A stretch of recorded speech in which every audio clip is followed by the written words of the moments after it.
Hello and welcome to video number 6, buckets and folders.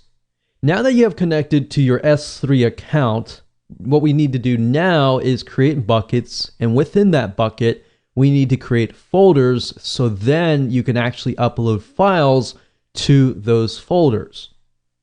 So starting where we left off in the previous video, then you should see a list of buckets underneath. Or if you've created a brand new account, then of course you will not have any buckets. To create a buckets, it's very, very easy. And think of buckets kind of like either they are separate companies, separate departments. They're not necessarily folders because you have folders within that particular bucket.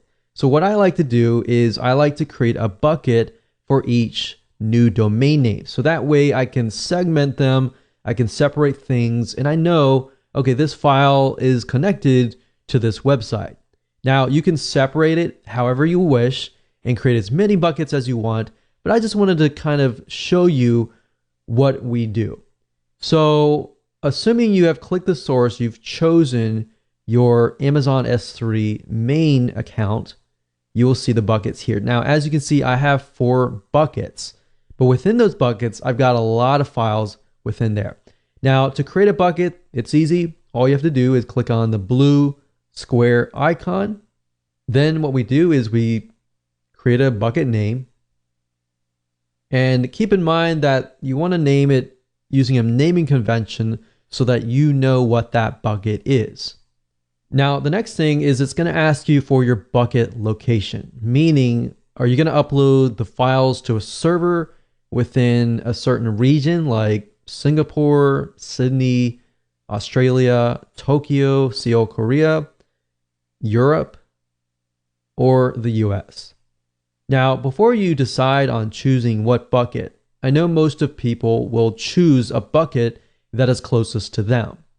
Instead, I recommend that you choose a bucket that is closer to the majority of your audience. So yes, if you're in the US and most of your audience is within the US, then choose that bucket. If you find that you're in Sydney, Australia, but most of your audience is within the US, then I recommend choosing that. Now, the next thing, it's going to ask you for storage class, but I would leave it at standard and I'll click OK.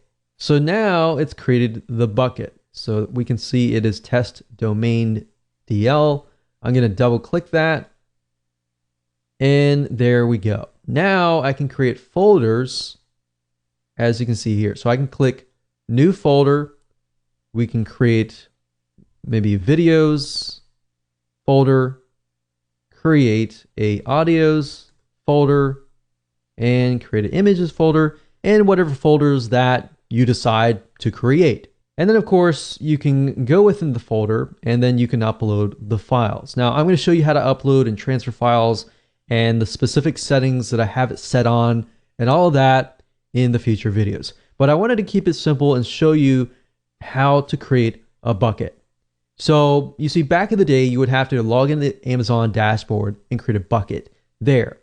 But now that you have the program, which is what I highly recommend that you do, now you can create all the buckets inside the program and you're good to go. So with that said, let's move on to the next video.